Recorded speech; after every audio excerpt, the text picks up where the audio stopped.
झटपट होणारे हे चमचमीत मसालेदार आवळ्याचे लोणचे फक्त ताटाची डावी बाजूचंच काम करत नाही, तर आपल्याला चिरतरून राहण्यास मदत करतं. केसांसाठी, इम्युनिटीसाठी आवळा हा गुणकारी असतो. त्या सीझनमध्ये ते फळभाज्या भरपूर खायला हव्यात. तर आजचं लोणचं देखील पटकन होणार आहे आणि चवीला म्हणाल तर स्वर्ग सुख. चला तर बनवूयात. अर्धा किलो आवळे घेतलेले आहेत. ते धुवून घ्यायचे आहेत आणि आपण त्यांना स्टीम करणार आहोत. माझ्याकडे स्टीमर आहे म्हणून स्टीमरमध्ये वाफवते, पण तुम्ही एखादं कोणतंही भांडं घ्या आणि तुमच्याकडे जर चाळणी असेल मोठी तर ती त्यावरती ठेवून हे आवळे तुम्ही वाफवून घेऊ शकता. फक्त 10 मिनिटासाठी वाफवायचे, त्यापेक्षा जास्त नको. सुरीच्या साहाय्याने एकदा चेक करायचंय, सुरी आतमध्ये खोलपर्यंत गेली म्हणजे व्यवस्थित ते शिजले गेले आहेत. जास्त शिजले गेले तर त्याचा गचका होईल आणि मग चवीमध्ये थोडासा फरक पडून जातो. तर 10 मिनिट सफिशियंट होतात आवळे वाफवून घ्यायला. एका प्लेटमध्ये काढून घेऊयात, थंड व्हायला ठेवूयात. खरं तर हे लोणचं महिनोन-महिने टिकतं, पण आपण काय झटपट एकदम फास्ट होतं, याला फार काही मेहनत नाही आहे, खूप वेगळे मसाले पण नाही आहेत, पण तरी देखील तेवढंच अफलातून होतं.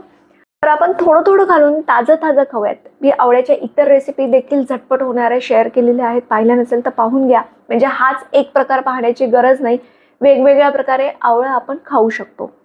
तर सुरीच्या साहाय्याने असं कट द्यायचं आहे, म्हणजे त्याच्या पाकळ्या व्यवस्थित निघतील आणि एकसारख्या फोडी तयार होतील. थंड झाल्यानंतर या सगळ्या आवळ्याच्या आपण अशा फोडी काढणार आहोत. आवळ्याचा जो खालचा भाग असतो देठाच्या साईडचा, तिथलं मात्र जो आवळ्याचा पार्ट असतो तो घेऊ नका, तो जरा कडक असतो, तर लोणचं खाताना कचकच लागू शकते म्हणून काढून टाकणार आहोत. पॅन घेतलाय, पॅनमध्ये अर्धा वाटी मोहरीचं तेल घेतलंय. विश्वास ठेवा, लोणच्यासाठी मोहरीचं तेल खूप छान लागतं. एकदा तुम्ही वापरून बघा, तुम्हाला ती टेस्ट खरंच आवडेल. आणि त्यामध्ये 1 चमचा मेथ्या टाकलेल्या आहेत, 1 चमचा सोप टाकलेली आहे, 1 चमचा हिंग टाकलेला आहे आणि 1 मोठा चमचा अद्रकाचा किस करून टाकलेला आहे.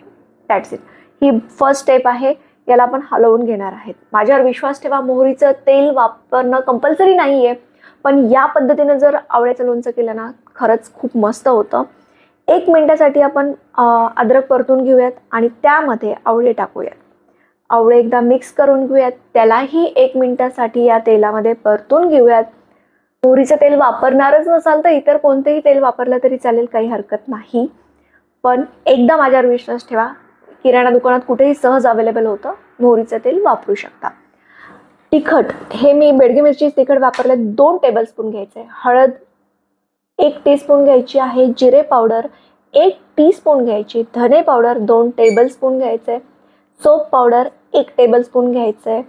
आणि हे जे आहे ती दरदरीत कुटलेली मिरचीची पावडर रेडीमेड विकत मिळते, पण तुमच्याकडे नसेल तर कोणतीही मिरची घ्या, तिला दरदरीत कुटून घ्या आणि ती टाका. यामुळे जी टेस्ट लागते ना, ती खरंच खूप छान लागते. आणि 1 टेबलस्पून मीठ आणि 1 टीस्पून काळं मीठ, हे दोन्ही वापरून आपण मिक्स करणार आहोत.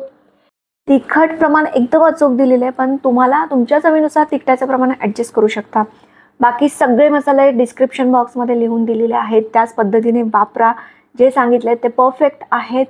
2 मिनिट हे मसाले पूर्ण तेलामध्ये परतून घ्यायचे आणि आपलं असं चमचमीत चटकदार आवळ्याचं झटपट अगदी 5 मिनिटात होणारं लोणचं रेडी आहे. पुन्हा भेटू अशाच छान रेसिपी सगळं. धन्यवाद.